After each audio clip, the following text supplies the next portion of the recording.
Denis Villeneuve's Dune is a remarkable feat in blockbuster filmmaking that reaffirms why Villeneuve is one of the best working directors today. As someone who has read Frank Herbert's beloved 1965 novel of the same name, I couldn't imagine anyone but Villeneuve bringing Herbert's writing to life on the big screen. His last film, Blade Runner 2049, is one of my favourite films of all time. There's many reasons why I say that, with some being due to how lived in that world feels, and how the scale of the world never overwhelms the connections built with the central character, Kay. For those familiar with Denis' body of work, he is no stranger to slow, contemplative cinema that focuses on world building and visual storytelling in order to make sense of what is being shown to you. It is very much a show don't tell approach to filmmaking. His adaptation of Dune is no different in that regard, as it is able to tell a complex story through setting, colour, visual effects, and cinematography. The story in question is, at its simplest, one that revolves around Paul Atreides, played by Timothee Chalamet, who has a unique destiny. Paul and his family, including his father Duke Leto, played by Oscar Isaac, and mother Lady Jessica, played by Rebecca Ferguson, are requested to oversee the planet Arrakis by the Padishah Emperor. With the Atreides house and their adversaries, House Harkonnen, being locked in a bit of feud for some time, this decision leads to further tension, deceit, and betrayal. This is especially true given that on Arrakis is the galactic currency known as the spice, that is the source for discontent, power, and wealth. There's a reason why Frank Herbert's science fiction novel had always been deemed unfilmable in the same way as something like J.R.R. Tolkien's The Lord of the Rings.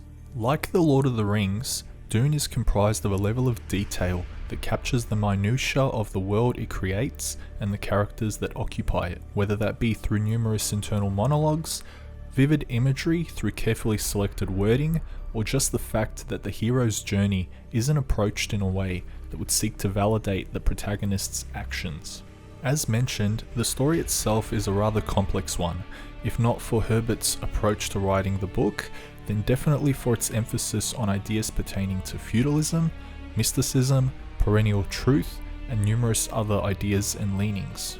John Spates, Eric Roth, and Villeneuve do a good job of dissecting some of Herbert's ideas for the screenplay and adapting them for the screen through visual cues, motifs, and world building. As mentioned, Villeneuve's films feel lived in, they feel alive. It's as though he's providing us a lens to a future that has already existed. Like with Blade Runner 2049, Denis takes a world we all know and love and is able to honour it with his own visual splendour while remaining faithful to the source material. For instance, there is a scene involving the Sardaukar, the Padishah Emperor's specially trained elite force, that captures the very essence of this force by using no dialogue. Rather, Denis utilises framing, composition, visual effects, and sound in a sequence that lasts barely a minute, but is able to depict the very ruthlessness of the Sardaukar in this short sequence. That's just one of the many examples where Villeneuve shows and doesn't tell. Everything you need to know about this force is shown to you in this condensed form.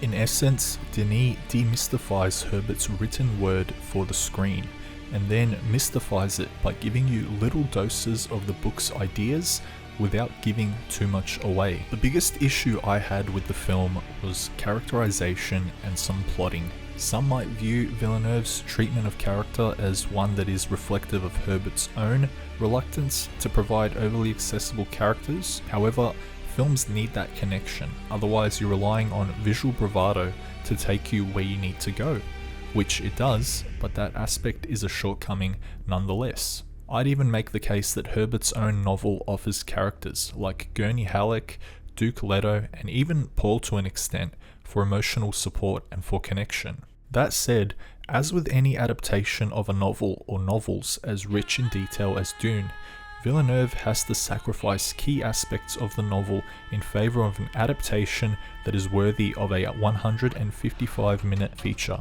Certain characters like Gurney Halleck, played by Josh Brolin, Thufir Hawat, played by Stephen McKinley Henderson, and Liette Kynes, played by Sharon Duncan Brewster, become sidelined more than others, where in the book they would play a much more pivotal role in understanding Paul and the motifs that underpin the film. Some of those motifs include the significance of water on a planet where water is like its own currency.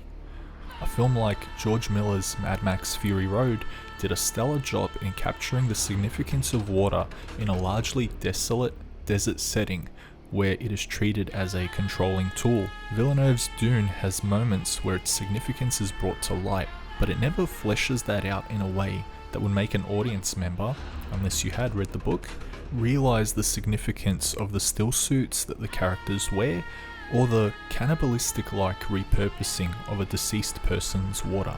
But at the end of the day, Denis Villeneuve's Dune is a film that places emphasis on world building and scale at the expense of some characterization, but it is also an experience that is unlike any you will have this year, especially with Hans Zimmer's resounding soundscape and score. It would have been great to have had a trilogy greenlit in order to explore the complexities of Herbert's novel in greater detail. However, the fact that there will be a sequel at all is a win for fans of the book, Villeneuve, and cinema. So do yourself a favour and watch this film on the biggest screen possible, and I'm giving this film 9 Wilhelms out of 10.